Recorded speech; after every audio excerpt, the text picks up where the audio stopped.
Olá, futuros psicólogos, terapeutas, simpatizantes da psicologia e amantes da TCC.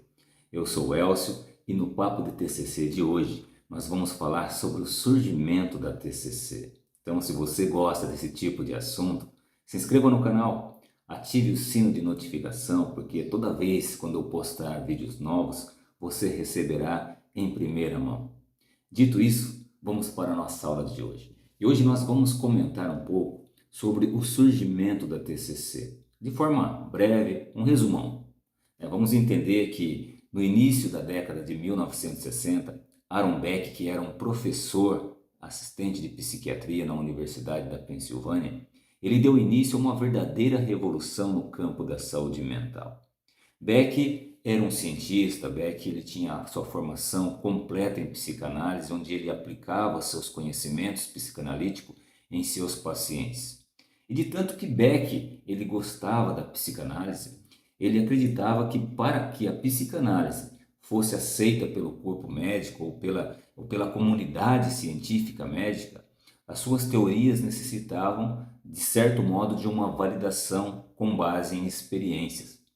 Logo, Beck, então, ele dá início a uma série de experimentos que na cabeça de Beck ele acreditava e ele esperava comprovar essa validação, de tanto que Beck exercia e amava a sua profissão. Desse modo, Beck decidiu testar os conceitos psicanalíticos logo no conceito da depressão. Ele acreditava que a depressão era resultante de hostilidades voltadas contra si mesmo. Então Beck ele começa a investigar os sonhos dos pacientes que estavam deprimidos, quais, segundo a sua previsão, manifestariam mais temas de hostilidades do que aqueles que continham os seus sonhos normais.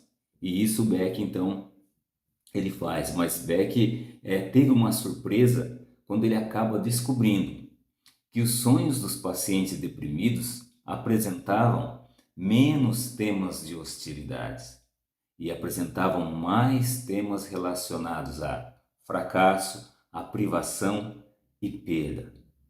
Ele então identificou que esses temas eram similares aos pensamentos de outros pacientes quando esses pacientes não estavam dormindo, quando esses pacientes estavam acordados.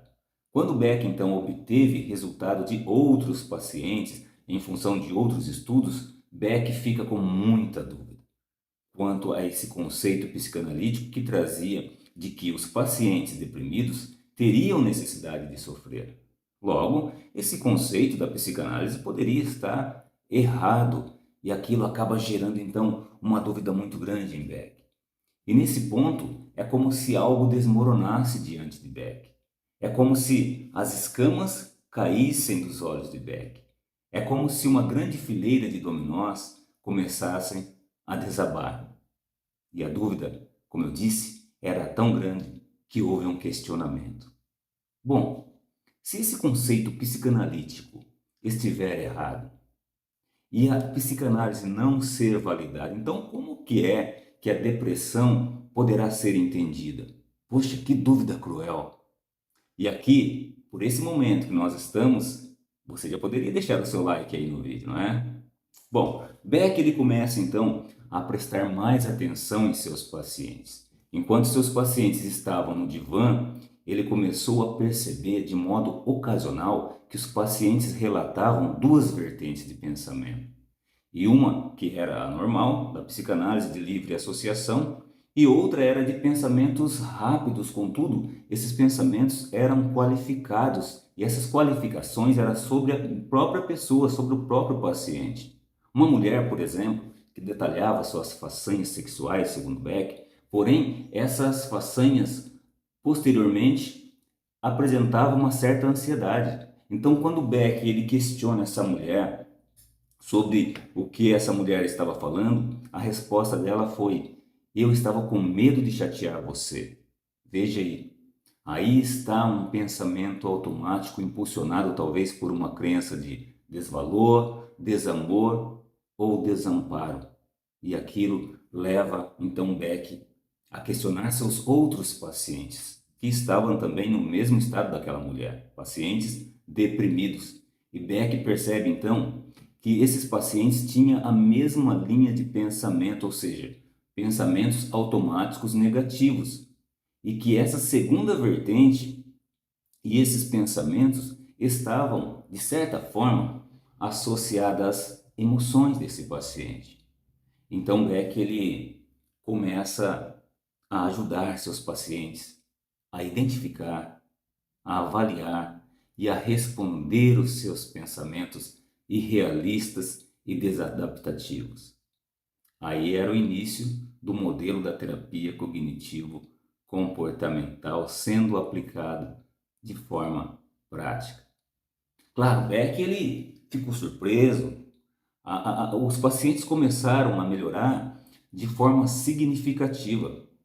E isso apresentava para Beck uma surpresa muito grande, porque a rapidez também começou a ser de forma eficaz. E aí Beck então ele começa a ensinar os seus alunos residentes psiquiátricos a usar a mesma forma de tratamento, ou seja, os mesmos métodos. E esses métodos eles foram obtidos de modo positivo. Vendo isso, o médico psiquiatra residente-chefe, Dr. John Rush, grande autoridade no campo da depressão, ele propôs então a Beck uma pesquisa. Eles conduzirem essa pesquisa de forma científica. Eles fizeram ali então um acordo de que seria necessário mostrar a eficácia da terapia cognitivo-comportamental. O ensaio clínico então randomizado, ou seja, de forma aleatória, foi conduzido por eles aos pacientes deprimidos e constatou que a terapia cognitivo-comportamental era tão efetiva quanto a imipramina, um antidepressivo comum para aquela época. E esse estudo ele foi surpreendente.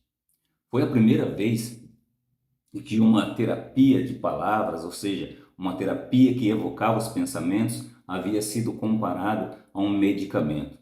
E 2 anos depois, eles publicaram o primeiro manual de terapia cognitiva.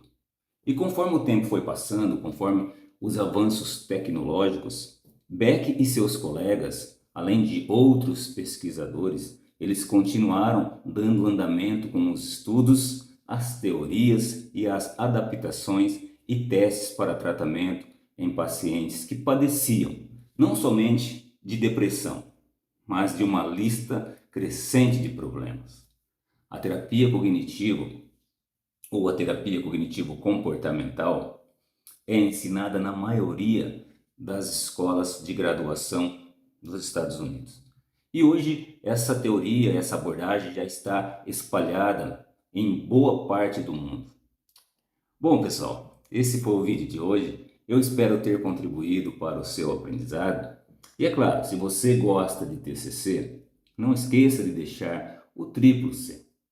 Curte, comente e compartilhe. Como eu sempre digo, a sua ação ela reforça o meu comportamento de gravar mais vídeos e contribuir para esta comunidade. Um grande abraço e até breve.